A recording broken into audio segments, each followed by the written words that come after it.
Florent Pagny, comment il a découvert qu'il était atteint d'un cancer des poumons.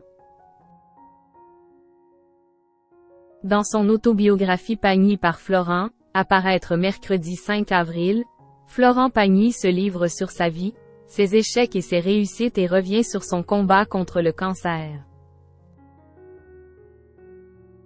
Il raconte notamment comment il a découvert sa maladie, comme on peut le lire dans un extrait publié par le Journal du Dimanche. Ça a commencé par une toux.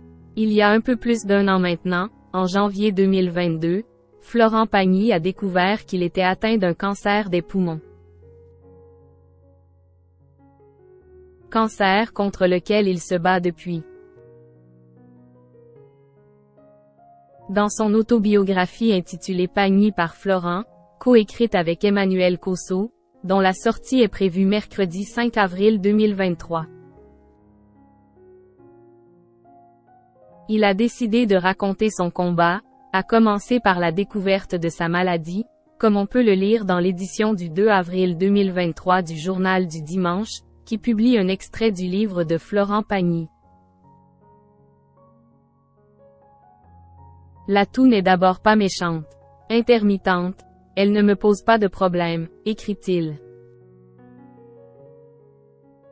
La toux ne l'empêche même pas de chanter lors de sa tournée. Mais elle ne s'arrête pas. Si ma toux était la conséquence d'une sursollicitation de mes muscles vocaux, elle devrait s'arranger, mais ce n'est pas ce qui se passe. Au contraire, elle s'aggrave. Et elle devient gênante. C'est surtout lorsque je fume mon pétard qu'elle survient. Je commence à penser que quelque chose ne va pas. Fumer devient si désagréable que j'arrête. Ce n'est pas très difficile, car je n'ai jamais mis que des plantes à fumer avec mon herbe et n'ai donc pas de dépendance à la nicotine. Mais la toux reste. Lorsque l'information tombe, je suis assommé. Florent Pagny décide donc de faire un scanner, pensant avoir une bronchite sévère. Mais le diagnostic est beaucoup plus grave. Un cancer des poumons. Lorsque l'information tombe, je suis assommé, raconte le mari d'Azucena Caamaño.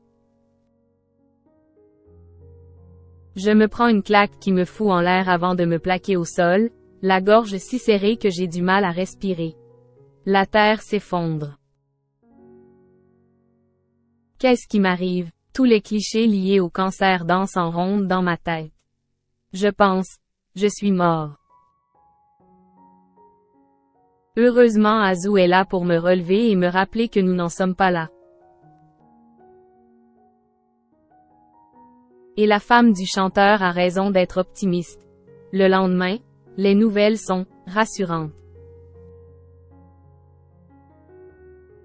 Il n'y a qu'une tumeur, la maladie est détectée à temps. J'ai de la chance dans ma malchance.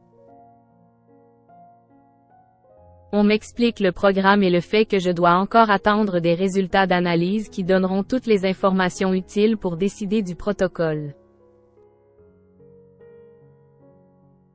Il y a, dans mon cas, plusieurs scénarios possibles qui vont de franchement bon, notamment si on peut opérer pour ôter la tumeur à très mauvais. Pour Florent Pagny, l'espoir renaît et le combat commence. Florent Pagny n'a plus qu'un objectif, tuer la tumeur. Je ne suis pas encore mort, c'est donc que je suis méchamment vivant. Je me remets debout, prêt au combat, écrit le chanteur qui a annulé les dernières dates de sa tournée pour s'occuper de sa santé, pour ne plus avoir en tête qu'une seule chose, guérir. Point. Tuer la tumeur sera mon seul ordre du jour. Crochet ouvrant, crochet fermant. Je ne suis plus un chanteur, je ne suis plus un rêveur, je suis un homme et qui plus est un homme dont la santé est menacée. Je viens de me prendre une claque dans la gueule. Je suis malade. Et ce n'est pas une métaphore. Je dois régler ce problème. Depuis, toute la vie de Florent Pagny est tournée vers sa guérison.